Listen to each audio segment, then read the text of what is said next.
1 kilo எடை குறைத்தால் 1 gram தங்கம் பரிசு. துபாய் மக்களை ஆரோக்கியமானவர்களாக, பலசாலிகளாக, வலுவுள்ளவர்களாக மாற்றும் நோக்கத்தில் 1 கிலோ எடையை குறைத்தால் 1 கிராம் தங்கம் வழங்கும் திட்டம் நடைமுறைப்படுத்தப்பட்டிருக்கிறது. துபாயில் ஜூலை 19ஆம் தேதி தொடங்கி ஆகஸ்ட் மாதம் 16ஆம் தேதி வரை நடைபெறவிருக்கும் யுவர் வெயிட் இன் கோல்ட் எனும் இந்த திட்டத்தில் 1 மாத காலத்திற்குள் குறைந்தபட்சமாக 2 கிலோ அல்லது அதற்கு மேற்பட்ட உடல் எடையை குறைத்து காட்டுபவர்களுக்கு கிலோவிற்கு 1 கிராம் தங்கம் வீதம் பரிசாக வழங்கப்படும் என அந்த நாட்டு அரசு அறிவித்திருக்கிறது. உடல் பருமன் நோயால் மக்களுக்கு ஏற்படும் பாதிப்புகளை கட்டுப்படுத்தும் வகையில் உடல் எடையில் 1 கிலோவை குறைப்பவர்களுக்கு 1 கிராம் தங்கம் பரிசாக வழங்கும் இந்த திட்டத்திற்கு அங்கு பெரும் வரவேற்பு கிடைத்திருக்கிறது.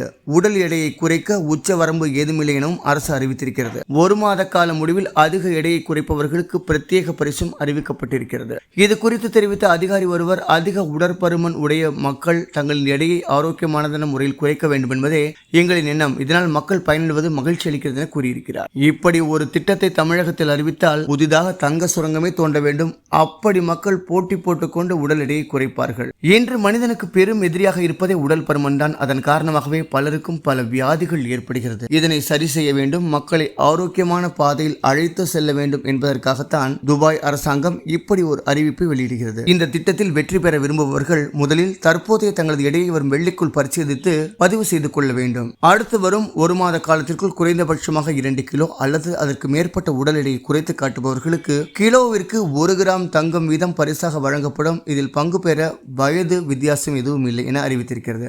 இதன் மூலம் மக்கள் துரித உணவகங்களில் அதிகம் சாப்பிடுவதை கைவிட்டுவிட்டு உடற்பயிற்சியின் மீது அதிகம் ஆர்வம் காட்டுவார்கள் என துபாய் அரசு நம்பிக்கை தெரிவித்திருக்கிறது.